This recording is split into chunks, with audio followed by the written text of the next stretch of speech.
poi aspettano che voi ve ne andiate dalla piazza e poi gridano che la piazza vuota e fanno il montaggio. Questo è il modo di fare informazione. L'abbiamo scoperto, DigiCom l'abbiamo scoperto a Torino.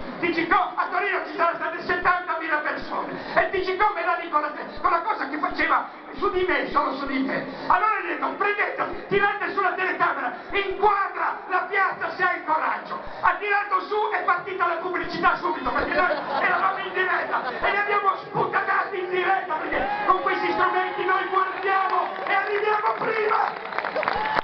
È fantastico. Non ci sono i soldi, non ci sono i soldi, ci sono i soldi, siamo pieni di soldi. Togliamo per esempio 1 miliardo di euro di rimborsi elettorali ai partiti con effetto retroattivo subito, altro che.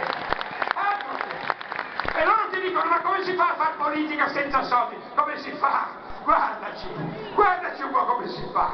Come abbiamo fatto noi per 3 anni, senza chiedere un euro a nessuno, senza rimborsi, abbiamo tolto tutti i rimborsi, ma c'è gente anche dietro, signori, ma cosa fate? Ma siete meravigliosi!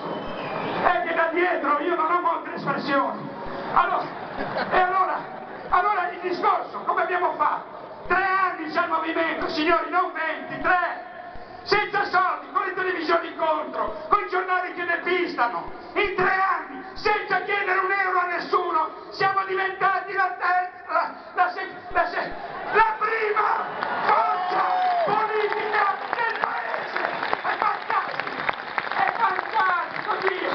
Sangue nelle urine, Malox, tonnellate di Malox, io non lo so, è così, quindi togliamo i soldi, non ci sono soldi. Allora se dobbiamo fare un sacrificio perché sarà un bagno di sangue per 5 anni, per tutti, anche per me forse, che sto meglio di voi sicuramente, ma allora potevo star bene a casa mia, per 41 anni mi avete fatto vivere bene, siete venuti in tutti gli spettacoli, quando facevo spettacoli così, io mi ricordo che erano spettacoli a pagamento, cazzo che ricordi, sono di Genova, voi potete capire.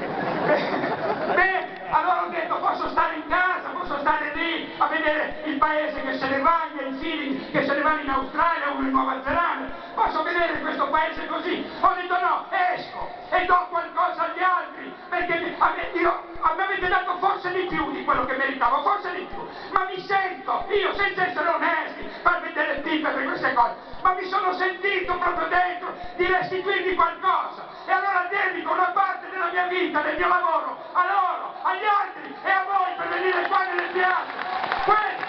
Quello che dovremmo fare tutti, perché se non facciamo così, se non dedichiamo una parte del nostro lavoro, della nostra vita, del nostro tempo agli altri, non finisce così, non finisce mai questa roba qua. Allora il paese lo cambiamo, il sacrificio che c'è arriverà, sarà spaventoso, ma almeno lo faremo con un'idea, con la testa alta, con gli occhi vivi, prima